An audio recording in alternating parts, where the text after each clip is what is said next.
The morning sun cast long shadows across the courtyard of Kensington Palace as 10-year-old Prince George walked quietly through the corridors.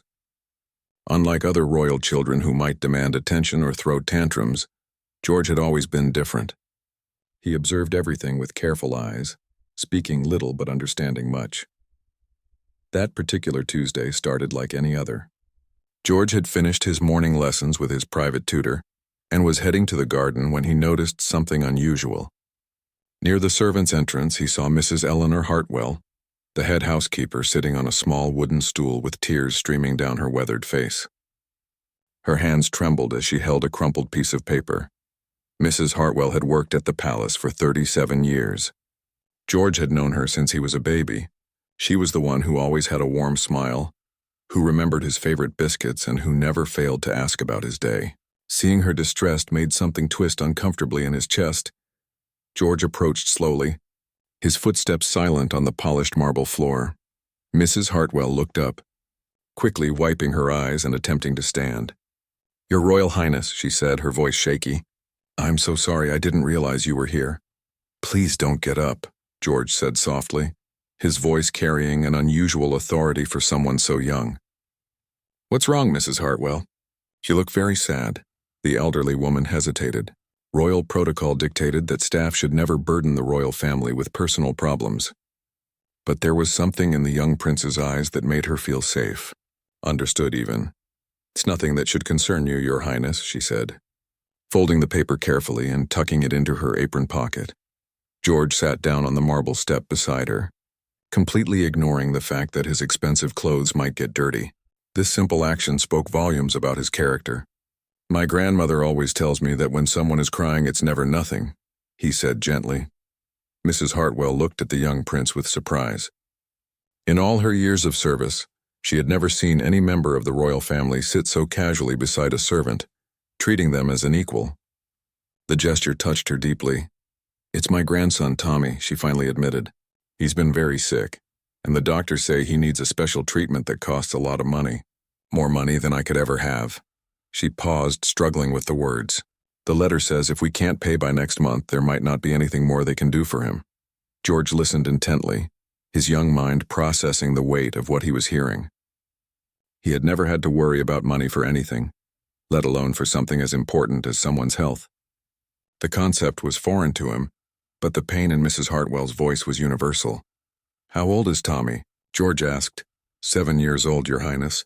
He's such a bright boy, always asking questions about everything. He wants to be a scientist when he grows up." Mrs. Hartwell's voice cracked slightly. "He doesn't even know how sick he is. He thinks he's just tired a lot." George nodded thoughtfully. He could picture a boy not much younger than himself, full of curiosity and dreams, lying in a hospital bed. The image disturbed him more than he could express. "Where does Tommy live?" George continued his gentle questioning. "In a small flat in East London with his mother, my daughter Sarah. She works 2 jobs, but it's still not enough. She's doing everything she can, but some things are just too big for ordinary people to handle alone." The conversation was interrupted by the sound of approaching footsteps. Captain Morrison, one of the senior palace guards, appeared around the corner. He was a tall, imposing man with gray hair and a stern expression that had intimidated many people over the years. "Your Royal Highness," Captain Morrison said with a formal bow. "Your mother is looking for you. It's time for your afternoon riding lesson." George stood up slowly, helping Mrs. Hartwell to her feet with a gentle hand on her elbow. "Thank you for telling me about Tommy," he said to her. "I hope he feels better soon." As they walked away in different directions, Captain Morrison couldn't help but comment. "Your Highness, it's not appropriate for you to be sitting on the floor with the staff. There are proper ways to conduct yourself as a member of the royal family." George looked up at the guard with steady eyes. "Mrs. Hartwell was sad," he said simply. "When someone is sad, I think being kind is more important than being proper." Captain Morrison frowned. He had served the royal family for over 20 years and believed strongly in maintaining the traditional boundaries between royalty and servants. In his view, the young prince was being too familiar with the staff, which could lead to problems later. "Nevertheless, Your Highness, there are protocols that must be followed. The royal family maintains certain standards for good reasons." George didn't argue, but something in his expression suggested that he didn't entirely agree with the captain's perspective. As they continued walking toward the stables, George's mind was already working, trying to figure out how he might help Mrs. Hartwell and her grandson Tommy. That evening, as George lay in his bed looking up at the ornate ceiling of his room, he couldn't stop thinking about the conversation. He had everything he could ever want, while just a few miles away, a 7-year-old boy was fighting for his life because his family couldn't afford the treatment he needed. For the first time in his young life, Prince George began to truly understand the weight of privilege and the responsibility that came with his position. He also began to form a plan, though he didn't yet know exactly what it would involve. The next morning, Prince George woke up with a clear purpose. Instead of his usual routine of breakfast followed by lessons, he quietly made his way to the palace library. The vast room, filled with thousands of books from floor to ceiling, had always been one of his favorite places.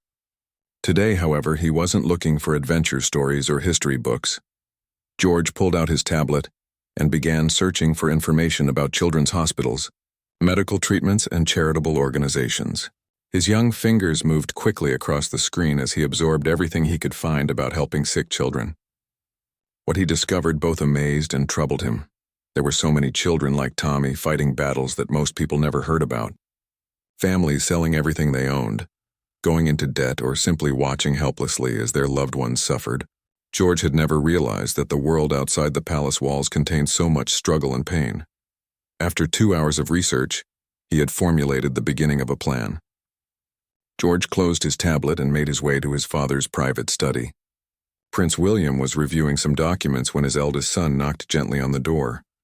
"Come in, George," his father called out, looking up with a warm smile. "You're up early today. Everything all right?" George sat down in the chair across from his father's desk, his expression unusually serious for a 10-year-old. "Father, I need to ask you something important. How much money do we have?" Prince William raised an eyebrow, surprised by the directness of the question. "That's an interesting question, son.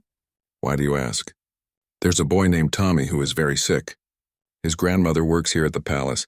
She's Mrs. Hartwell, the head housekeeper. Tommy needs special treatment, but his family can't afford it. I want to help him." William felt a surge of pride in his son's compassionate nature, but also concern about the complexity of the situation. "George, it's wonderful that you want to help, but there are proper channels for these kinds of things. We have charitable foundations that handle requests for assistance, but those take a long time, don't they?" George pressed. "And sometimes they say no, even when people really need help. Tommy doesn't have a long time. Mrs. Hartwell said the doctors need an answer by next month." William leaned back in his chair, studying his son's earnest face. "What exactly are you proposing?" "I want to give Tommy's family the money they need. All of it. I have money in my accounts, don't I? Money from gifts and allowances that I never spend because I already have everything I need." The conversation was interrupted by a knock on the door. Captain Morrison entered after being given permission. "Your Royal Highness," he said to William, "I wanted to speak with you about Prince George. Yesterday I observed him having an inappropriate conversation with one of the staff members. He was sitting on the floor beside Mrs. Hartwell, discussing her personal problems. I felt you should know about this breach of protocol." George turned to look at Captain Morrison, his young face showing disappointment rather than anger. "She was crying," he said quietly. "I thought that was more important than protocol." Captain Morrison's expression hardened. "Your Royal Highness, with respect, this kind of familiarity with the staff can lead to all sorts of problems. They might begin to see you as a friend, rather than as their employer. It undermines the proper order of things." Prince William watched the exchange carefully. He could see the conflict between his son's natural empathy and the traditional expectations placed on royal family members. "Captain Morrison," William said diplomatically, "I appreciate your concern for proper protocol. However, I also believe that showing compassion to people who are suffering is never inappropriate, regardless of their position." The captain looked uncomfortable, but pressed on. "Perhaps, sir, but there are proper ways to handle these situations. Charitable requests should go through the appropriate departments.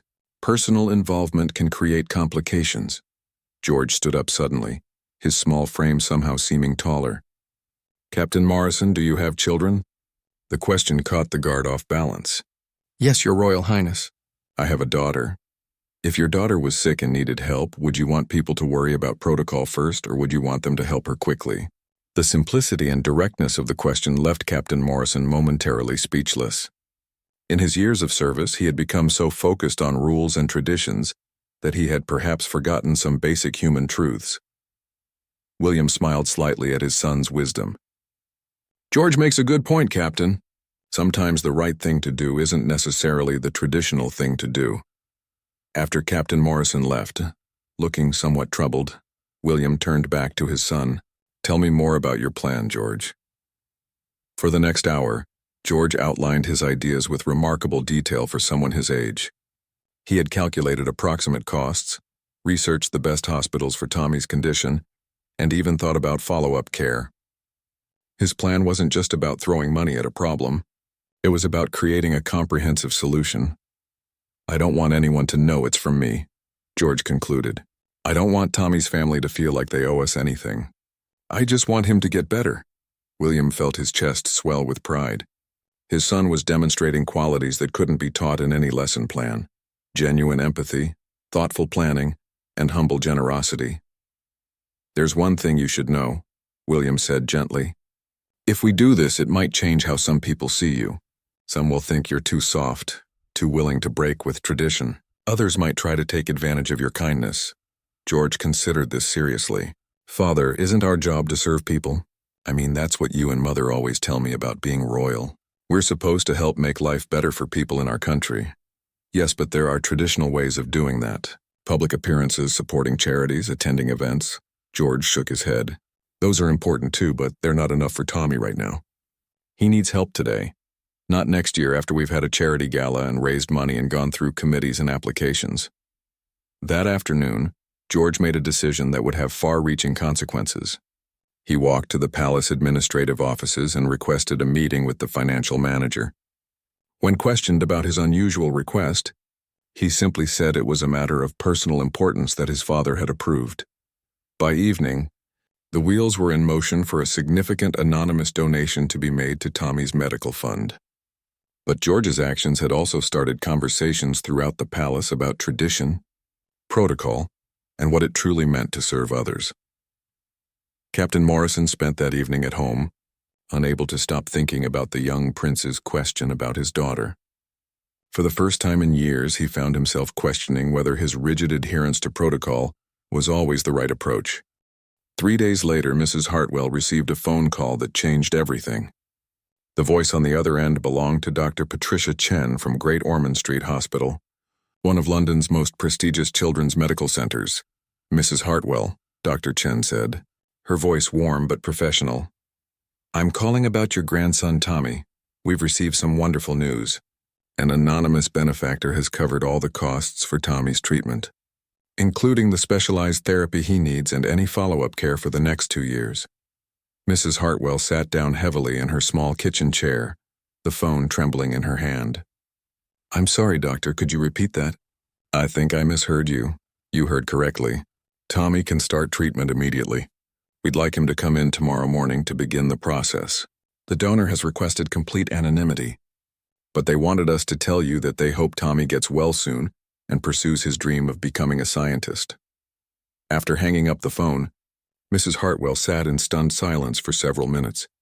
Then she began to cry, but these were tears of joy and overwhelming relief. She immediately called her daughter Sarah, who broke down sobbing when she heard the news. The next morning at the palace, Mrs. Hartwell moved through her duties with a lightness in her step that hadn't been there for months. When she encountered Prince George in the hallway near the breakfast room, she curtsied deeply. "Good morning, Your Royal Highness," she said, her voice filled with emotion. "I wanted to thank you for your kind words the other day. They meant more to me than you know." George looked at her carefully. He could see that something fundamental had changed. The worry lines around her eyes had softened, and there was color in her cheeks that hadn't been there before. "You look happier today, Mrs. Hartwell," he observed quietly. "Is Tommy feeling better?" "Oh, Your Highness, the most miraculous thing has happened." Mrs. Hartwell's voice was bright with excitement. "Someone, an angel really, has paid for all of Tommy's treatment. He starts today at Great Ormond Street Hospital. The doctors are very hopeful now." George felt a warm feeling spread through his chest, but he kept his expression neutral. "That's wonderful news. I'm so glad Tommy will be okay. I don't know who this person is. Mrs. Hartwell continued. But they even mentioned that they hope Tommy becomes a scientist. Can you imagine? They knew about his dream somehow.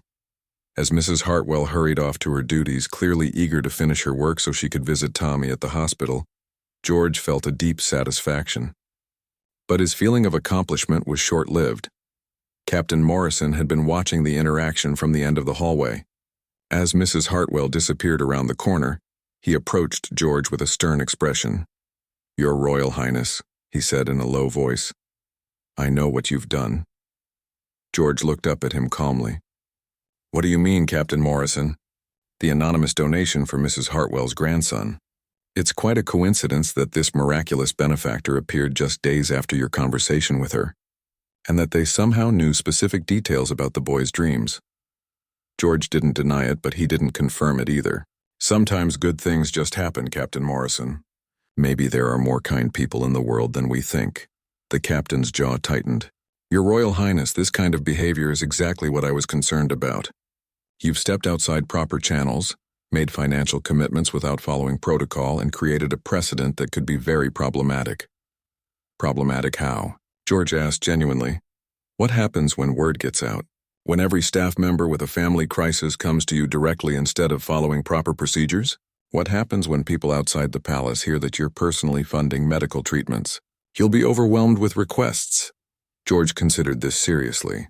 He hadn't thought about the broader implications of his actions. "But if I can help people, isn't that good?" Captain Morrison shook his head. "You're thinking with your heart instead of your head, Your Royal Highness. The royal family has systems in place for charitable giving for good reasons. These systems ensure fairness, prevent exploitation, and maintain proper boundaries. But systems take time," George replied, "and sometimes people don't have time." The conversation was becoming heated, which was unusual for the typically composed young prince. Captain Morrison could see that his arguments weren't convincing George, which frustrated him further. "Your Royal Highness, with all due respect, you're 10 years old. You don't understand the complexities of these situations. There are people whose job it is to handle charitable requests properly. Your job is to learn how to be a future king, not to play benefactor to every sad story you encounter." For the first time in the conversation, George's composure cracked slightly. "Captain Morrison, I understand that you think I'm too young to make these decisions. But I also think you might be too focused on rules to see when they're not helping people." The guard's face reddened. "Your Royal Highness, that is entirely inappropriate.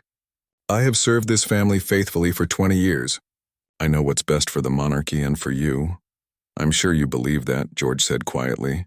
"But maybe what's best for the monarchy is making sure we actually help people when they need it, not just when it's convenient for our systems." Word of the anonymous donation had spread quickly through the palace staff. By afternoon, the story of Tommy's miraculous benefactor was being discussed in hushed tones throughout the servants' quarters. While no one could prove Prince George was involved, many suspected it, and their respect for the young prince grew considerably. However, Captain Morrison's concerns weren't entirely unfounded. By the end of the week, 3 other staff members had approached George directly with personal problems, hoping for similar assistance. George listened to each story with genuine concern, but he also began to understand the complexity of the situation he had created. That evening, Prince William found his son sitting quietly in the garden, looking more thoughtful than usual. "You look like you're carrying the weight of the world on your shoulders," William said, sitting down beside his son on the stone bench. George sighed, a sound that seemed too mature for his age. "Father, I think I might have made things complicated. People are coming to me now with their problems, and I want to help everyone, but Captain Morrison says I can't. He says I'm breaking important rules." William put his arm around his son's shoulders. "What do you think? Do you regret helping Tommy?" George shook his head immediately. "No, never. Tommy is getting better. That's what matters. But I'm starting to understand that being able to help people also means having to choose who to help, and that seems impossible." "That," said his father gently, "is one of the hardest lessons about leadership. Sometimes doing the right thing creates new problems that also need to be solved." As the sun set over Kensington Palace, George realized that his simple act of kindness had started something much larger than he had anticipated. The question now was whether he was prepared for what came next. Over the following weeks, the situation at Kensington Palace became increasingly tense. Captain Morrison had been documenting what he saw as Prince George's inappropriate behavior, preparing a formal report for senior palace officials. He genuinely believed he was protecting both the young prince and the integrity of the royal household. Meanwhile, George continued his daily routines, but with a new awareness of the people around him. He noticed things he had never seen before. The tired expression of the gardener who worked double shifts to support his elderly parents, the worry in the eyes of a young maid whose husband had lost his job, the forced smile of a cook whose daughter was struggling in school because they couldn't afford tutoring. Each story touched George's heart, but he also understood now that he couldn't personally solve every problem. Instead, he began to think more systematically about how to help. During his history lesson one Tuesday morning, George's tutor, Mr. Pemberton, was discussing the role of past monarchs in British society. Throughout history, Mr. Pemberton explained, the most beloved rulers have been those who found ways to connect with their subjects' daily struggles. George raised his hand. Mr. Pemberton, what's the difference between helping people and creating dependency?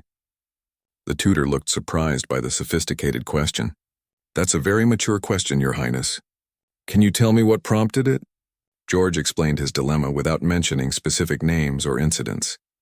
Mr. Pemberton listened thoughtfully before responding. The best leaders find ways to empower people to help themselves, rather than simply giving them what they need. They create systems and opportunities rather than just providing temporary solutions. This conversation planted a seed in George's mind. That afternoon, instead of his usual horseback riding, he requested permission to visit the palace administrative offices. He wanted to understand how the royal family's charitable work actually functioned.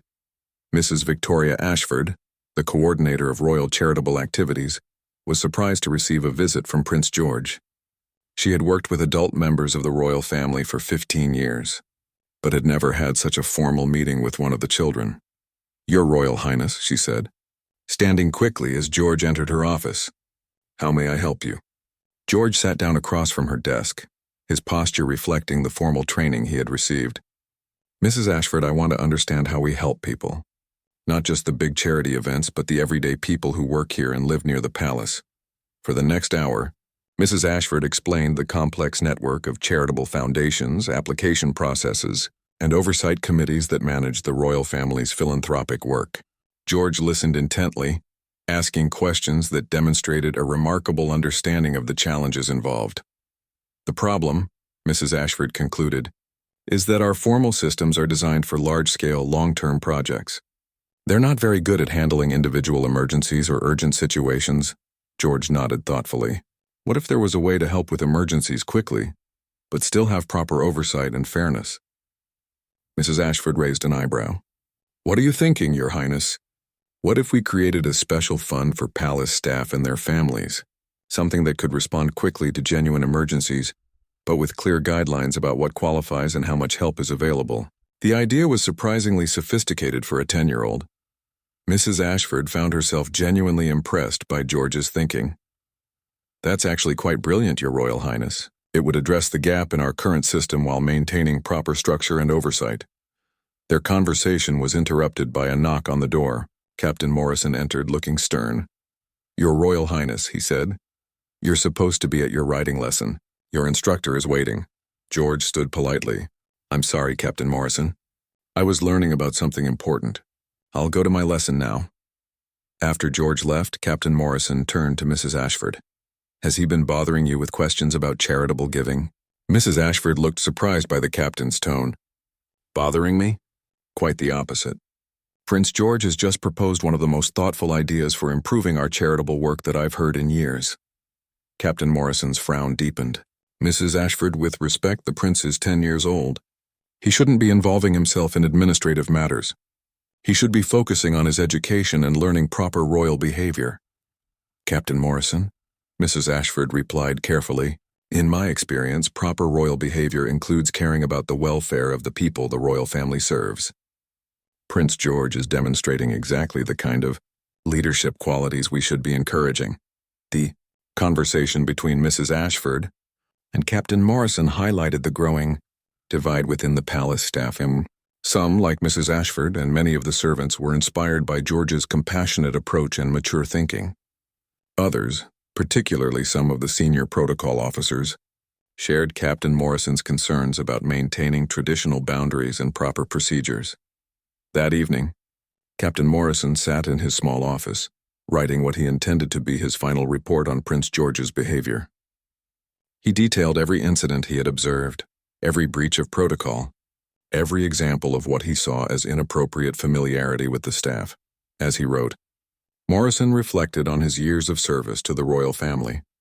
He had always believed that his strict adherence to protocol and tradition was his greatest strength. The monarchy, in his view, derived its authority and respect from its consistent maintenance of proper standards and boundaries. But lately, he had begun to have doubts.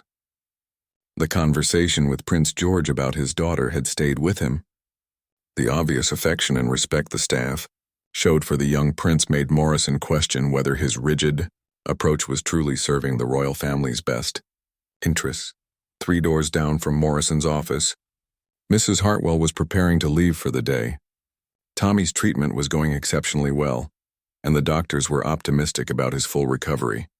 Every morning when she came to work, Mrs. Hartwell felt a deep gratitude not just for the anonymous benefactor who had saved her grandson, but for the young prince who had shown such genuine concern for her family's struggle. She had worked for the royal family long enough to recognize genuine character when she saw it. Prince George's actions hadn't been about showing off or gaining praise. They had been about seeing a problem and finding a way to solve it, regardless of traditional protocols. As she walked through the palace corridors one last time that day, Mrs. Hartwell made a decision. She knew that Captain Morrison was preparing some kind of report about Prince George. She had overheard enough conversations to understand that the captain disapproved of the young prince's approach to helping staff members.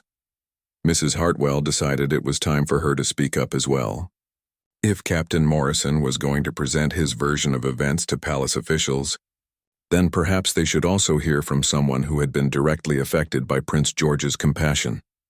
The next morning would bring a confrontation that had been building for weeks, one that would force everyone involved to examine their beliefs about duty, protocol, and what it truly meant to serve others. The following morning brought an unusual scene to Kensington Palace.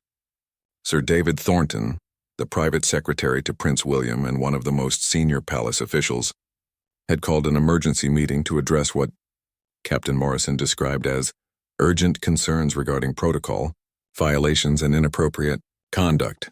The meeting was scheduled for 10 o'clock in the formal conference room. Present were Sir David, Captain Morrison, Mrs. Ashford, Prince William, and surprisingly Mrs. Hartwell, who had requested to attend after learning about the meeting through palace communication channels. Captain Morrison stood at the head of the polished mahogany table, his formal report laid out before him. He had spent considerable time preparing his presentation. Believing he was protecting both the young prince and the institution he had served for 2 decades. Sir David, Morrison began, over the past month, I have observed Prince George engaging in behavior that I believe is detrimental to proper royal protocol and potentially harmful to the monarchy's reputation. He proceeded to outline each incident. George sitting on the floor beside Mrs. Hartwell, his direct financial intervention in Tommy's medical care, his informal meetings with administrative staff, and his general tendency to treat servants as equals rather than maintaining appropriate hierarchical boundaries.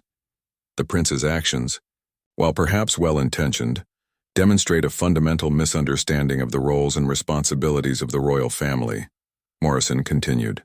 He is creating expectations among staff that they can approach him directly with personal problems, undermining established charitable processes, and setting precedents that could prove problematic as he grows older. Sir David listened quietly, occasionally making notes. When Morrison finished, he turned to Mrs. Ashford. Mrs. Ashford, you've had recent interactions with Prince George regarding charitable work. What is your assessment? Mrs. Ashford straightened in her chair. Sir David, I must respectfully disagree with Captain Morrison's characterization. Prince George approached me with a sophisticated understanding of the gaps in our current charitable systems. His proposal for an emergency assistance fund for staff members was remarkably thoughtful and practical. She paused, choosing her words carefully. In my 15 years of managing royal charitable activities, I have rarely seen such genuine compassion combined with strategic thinking from any member of the royal family. regardless of their age. Captain Morrison's face tightened. Mrs. Ashford, with respect, you're being influenced by sentiment rather than considering the broader implications of encouraging this behavior. Before Mrs. Ashford could respond, Mrs. Hartwell stood up. The room fell silent. As head housekeeper, she commanded respect, but her presence in such a high-level meeting was unprecedented. "Sir David," Mrs. Hartwell said, her voice steady despite the gravity of the moment, "I asked to be here because I believe I have something important to say about Prince George's character." Sir David nodded for her to continue. 3 weeks ago, I was sitting in the servants' corridor, crying because my grandson was dying and I couldn't afford to save him. I thought no one cared about the troubles of an old housekeeper. But Prince George saw me, and instead of walking past like anyone else might have done, he stopped. He sat down beside me on that cold marble floor and listened to my story. Mrs. Hartwell's voice grew stronger as she continued. He didn't promise me anything. He didn't make a big show of it. He just listened with more genuine concern than I've seen from people twice his age. The next week, my grandson's treatment was mysteriously paid for by an anonymous donor. She looked directly at Captain Morrison. "Captain, you say that Prince George doesn't understand proper royal behavior. But I think he understands something more important than protocol. He understands that being royal means serving people, not just appearing to serve them." The room was completely quiet. Prince William watched the exchange with growing pride in his son, but also with concern about the difficult position George had been placed in. Sir David spoke thoughtfully. "Mrs. Hartwell, are you saying that Prince George was responsible for the anonymous donation?" Mrs. Hartwell smiled slightly. "Sir David, I'm saying that Prince George showed me more genuine royal behavior in 5 minutes than I've seen in 37 years of service. Whether or not he was involved in helping my grandson, he demonstrated the kind of character that makes people respect and love the royal family." Captain Morrison stood up abruptly. "This is exactly the problem," he said, his voice rising. "Mrs. Hartwell's obvious affection for Prince George is clouding her judgment. The royal family cannot operate based on individual emotional responses. There must be structure, boundaries, and proper procedures." "Captain Morrison," Prince William said quietly, speaking for the first time during the meeting, "what exactly are you recommending?" Morrison took a deep breath. "I believe Prince George needs more structured education about royal protocols. He should have limited unsupervised contact with staff members, and all his charitable interests should be channeled through proper administrative processes. Most importantly, he needs to understand that compassion, while admirable, must be expressed through appropriate channels." The tension in the room was palpable. Sir David looked around the table, weighing the different perspectives he had heard. "Captain Morrison," he said finally, "your concerns about protocol are noted and appreciated. Your dedication to maintaining royal standards has been exemplary throughout your service." Morrison began to look relieved, but Sir David wasn't finished. "However," he continued, "I must also consider the views of Mrs. Ashford and Mrs. Hartwell. They present a different perspective on what constitutes proper royal behavior." Sir David stood and walked to the window overlooking the palace gardens. "The monarchy survives by adapting to the times while maintaining its essential character. Perhaps Prince George's approach represents not a violation of royal duty, but an evolution of how that duty can be fulfilled." He turned back to face the room. "Mrs. Ashford, I would like you to work with Prince George to develop his Emergency Assistance Fund proposal. Make sure it has proper oversight and clear guidelines, but also ensure it can respond quickly to genuine crises." Mrs. Ashford nodded enthusiastically. "Captain Morrison," Sir David continued, "your concerns about maintaining standards are valid. However, I believe you may be confusing tradition with effectiveness. Prince George's actions have demonstrated both compassion and strategic thinking. These are exactly the qualities we want to nurture in a future king." Captain Morrison's face had grown pale. "Sir David, are you suggesting that my approach to royal protocol is incorrect?"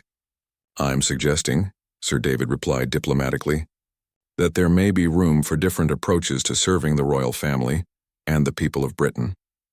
The meeting concluded with specific assignments for implementing George's emergency fund idea, but Captain Morrison left the room feeling that everything he had believed about proper royal service had been called into question. That afternoon, he requested a private meeting with Prince William. The conversation that followed would determine not just Morrison's future with the royal household, but also the direction of Prince George's development as a future leader. Captain Morrison stood outside Prince William's private study, his resignation letter folded neatly in his jacket pocket. 20 years of dedicated service had brought him to this moment, and he felt the weight of every one of those years pressing down on his shoulders. When Prince William opened the door, he immediately noticed the captain's formal posture and serious expression. "Please come in, Captain. I understand you wanted to speak with me privately." Morrison entered and remained standing, his military bearing evident even in his distress. "Your Royal Highness, I have served your family faithfully for 2 decades. In all that time, I have never questioned my role or my methods. But recent events have made me realize that perhaps my understanding of proper service is no longer valued." Prince William gestured for Morrison to sit down, but the captain remained standing. Sir David's comments in today's meeting were quite clear. Morrison continued, "My approach to maintaining royal protocols is seen as outdated, possibly even counterproductive. If that is the case, then I believe it would be better for everyone if I stepped aside." He pulled out the resignation letter and placed it on William's desk. "I have prepared my resignation, effective immediately. I will not be responsible for hindering Prince George's development or causing division within the household staff." Prince William picked up the letter but didn't open it. Instead, he walked to the window that overlooked the courtyard where, even now, George was playing football with his siblings under the watchful eye of their protection officers. "Captain Morrison," William said quietly, "may I ask you something personal? When you first joined the Royal Protection Service, what motivated you?" Morrison seemed surprised by the question. "I wanted to serve something greater than myself, Your Royal Highness. The monarchy represents stability, tradition, and continuity in our society. I believed then, as I believe now, that protecting those values required discipline and adherence to proper standards. And in 20 years of service, have your feelings about that mission changed?" Morrison considered the question carefully. "No, sir. If anything, my commitment has deepened. But I'm beginning to wonder if the world has changed around me in ways I don't fully understand." William turned back to face Morrison. "Captain, can you tell me about your daughter? You mentioned her during your conversation with George." For the first time since entering the room, Morrison's formal composure wavered slightly. "Emma is 16, sir. She's everything to me since my wife passed away 5 years ago. Emma is kind, intelligent, and has a sense of justice that sometimes gets her into trouble at school." "What kind of trouble?" Morrison almost smiled. "She stands up for students who are being bullied, even when it means confronting older, more popular children. She organizes fundraisers for homeless shelters without asking permission from school administrators. Last month, she spent her own birthday money buying school supplies for classmates whose families couldn't afford them." As Morrison spoke about his daughter, his voice filled with obvious pride and love. Prince William listened attentively, beginning to understand something important. "Captain," William said gently, "your daughter sounds remarkably similar to my son. They both see problems and want to solve them immediately, regardless of established procedures or traditional boundaries." Morrison paused, the parallel suddenly clear to him. Yes, sir. I suppose you're right. Would you tell Emma that her compassion is inappropriate? Would you want her teachers to discourage her from helping other students because it doesn't follow proper channels?" The question hit Morrison like a physical blow. His face showed the internal struggle he was experiencing. "No, sir. Her kindness is what I'm most proud of about her." Prince William walked back to his desk and picked up Morrison's resignation letter, but instead of opening it, he tore it in half. "Captain Morrison, you're not resigning because you're wrong about everything. You're struggling because you're trying to balance 2 important but sometimes conflicting values, maintaining standards and encouraging compassion." Morrison looked confused. "Sir, I don't understand." "George needs both influences in his life," William explained. "He needs people like Mrs. Ashford and Mrs. Hartwell who encourage his natural empathy and help him channel it effectively. But he also needs people like you who understand the importance of structure, discipline, and careful consideration of consequences." William sat down behind his desk and gestured for Morrison to finally take a seat across from him. "The problem isn't that you're wrong about protocol being important," William continued. "The problem is that you've been seeing protocol as an end in itself rather than as a means to serve people more effectively." Morrison sat quietly, processing this perspective. Your Royal Highness, are you saying that my resignation isn't accepted? I'm saying that I want you to stay, but with a broader understanding of your role. Instead of seeing yourself as the person who prevents George from breaking rules, I want you to see yourself as the person who helps him break the right rules in the right ways for the right reasons. Over the next hour, William and Morrison discussed a new approach to George's development. Morrison would continue in his role, but with an expanded brief that included helping George understand when compassion required working within systems and when it required challenging those systems. There's something else, William said as the conversation wound down. George has specifically requested to speak with you. He's been worried that his actions have caused problems for you. That evening, Morrison found George in the library, reading a book about Nelson Mandela's approach to leadership. The captain knocked gently on the doorframe. Your Royal Highness, I believe you wanted to speak with me? George looked up, his young face showing genuine concern. Captain Morrison, are you in trouble because of what I did? I heard there was a big meeting today, and I know you don't agree with how I helped Tommy. Morrison sat down across from George, his posture less rigid than usual.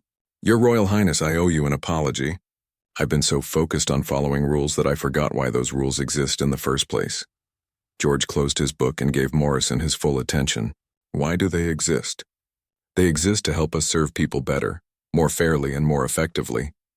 But sometimes following the rules exactly can prevent us from serving people at all. George nodded thoughtfully. So you're not angry about Tommy anymore? Morrison shook his head. I'm not angry, Your Highness. I'm actually quite impressed. You saw a problem, thought carefully about how to solve it, and took action. You showed both courage and wisdom. But you were right too, George said. I didn't think about what would happen next, about all the other people who might need help. I just saw that Tommy was sick and wanted to fix it. Morrison smiled, genuinely this time. Your Royal Highness, the fact that you wanted to fix it immediately shows your good heart. The fact that you're now thinking about the broader implications shows you're developing wisdom. A great leader needs both. As they talked into the evening, something fundamental shifted in the relationship between the young prince and the experienced guard. Morrison began to see that his role wasn't to prevent George from caring about people, but to help him care about them more effectively. And George began to understand that Morrison's emphasis on careful planning and consideration of consequences wasn't meant to discourage compassion, but to make compassion more powerful and sustainable. 6 months later, Kensington Palace had become a different place.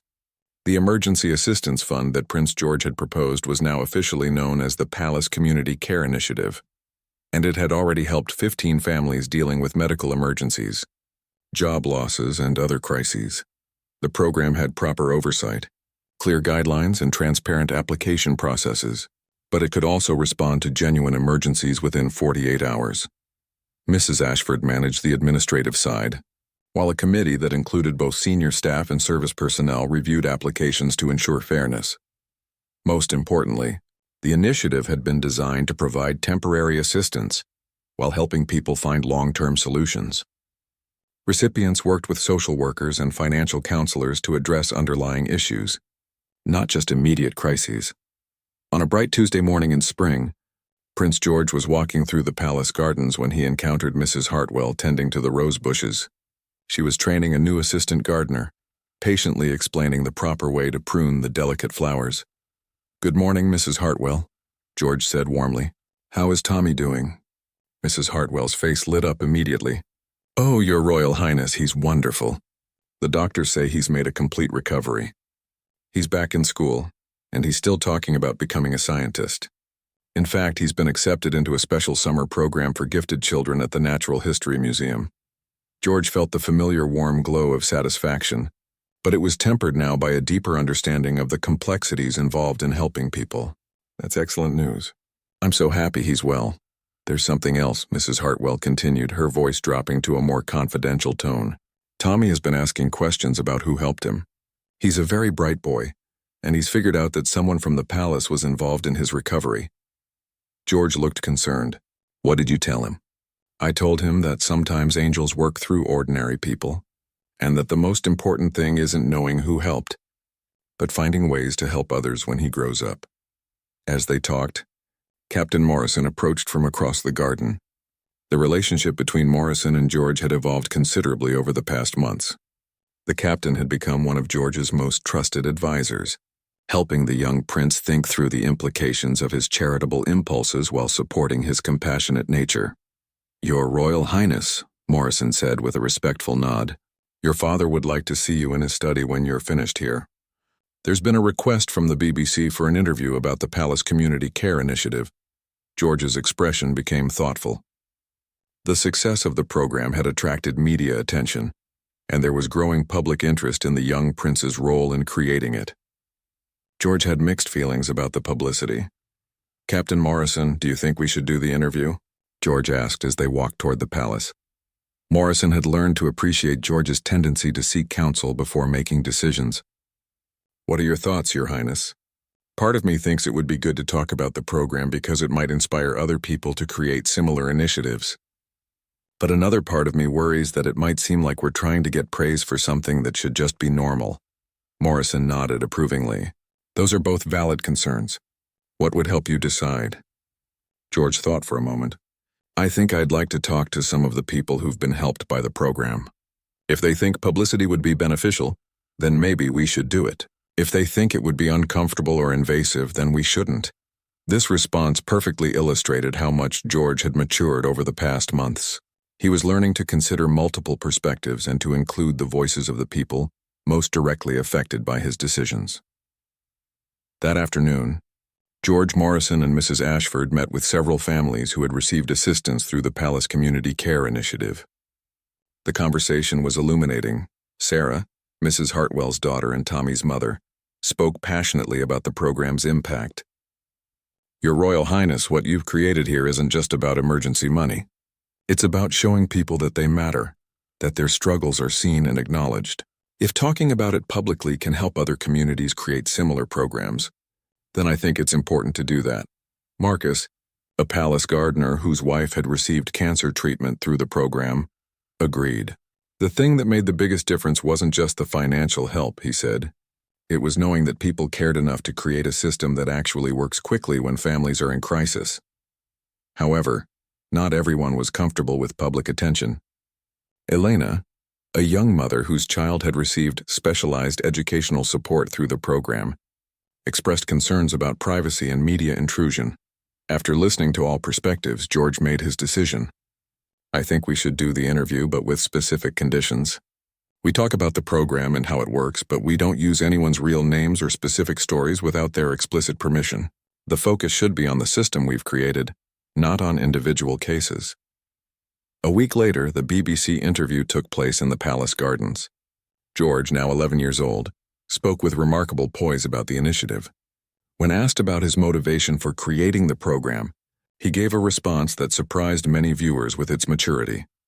"I learned that sometimes the people who work closest to us are facing the biggest challenges," George said. "It seemed wrong to live in a palace surrounded by people who were struggling to take care of their families. The program isn't about charity, really. It's about community. These people take care of us every day, so we should take care of them when they need it." The interviewer asked about the role of protocol and traditional approaches to royal charitable work. George glanced briefly at Captain Morrison, who was standing just off camera, and smiled slightly. "I've learned that traditions are important because they usually exist for good reasons. But sometimes traditions need to be updated to serve people better. The best way to honor tradition is to make sure it's still fulfilling its original purpose." When asked about his future plans, George's response reflected both his youthful enthusiasm and his growing wisdom. "I want to keep learning about how to help people effectively. It's not enough to care about problems. You have to understand them well enough to create real solutions. That takes time, planning, and listening to the people who are actually affected."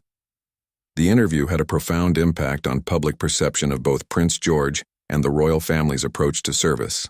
More importantly, it inspired similar initiatives in communities across the UK and beyond. 6 months later, Mrs. Hartwell received a letter that brought tears to her eyes. It was from Tommy, written in his careful 7-year-old handwriting. "Dear Grandma, I started a club at school called the Helper Club. We raise money for kids who need help with things their families can't afford. My teacher says we've helped 5 families so far. I want to be a scientist when I grow up, But I also want to help people like someone helped me. I still don't know who my angel was, but I'm trying to be someone else's angel now. Love, Tommy. That evening, Mrs. Hartwell shared the letter with Prince George. As they read it together in the quiet of the palace library, both of them understood that the true measure of their success wasn't in the money raised or the programs created, but in the inspiration passed forward to the next generation. Prince George carefully folded the letter and handed it back to Mrs. Hartwell. "I think Tommy is going to be an excellent scientist," he said quietly, "and an even better person." Outside the library windows, Captain Morrison was making his evening rounds, checking the security of the palace grounds. But now, when he looked at the building he had protected for so many years, he saw it differently. It wasn't just a symbol of tradition and authority to be preserved unchanged. It was a living institution, capable of growth and evolution, made stronger by its willingness to serve not just as a monument to the past, but as a beacon of hope for the future. The young prince, who had once sat on a marble floor beside a crying housekeeper, had learned that true power lies not in the ability to maintain distance from others' suffering, but in the wisdom to bridge that distance with both compassion and effectiveness. And in learning that lesson, he had taught it to everyone around him.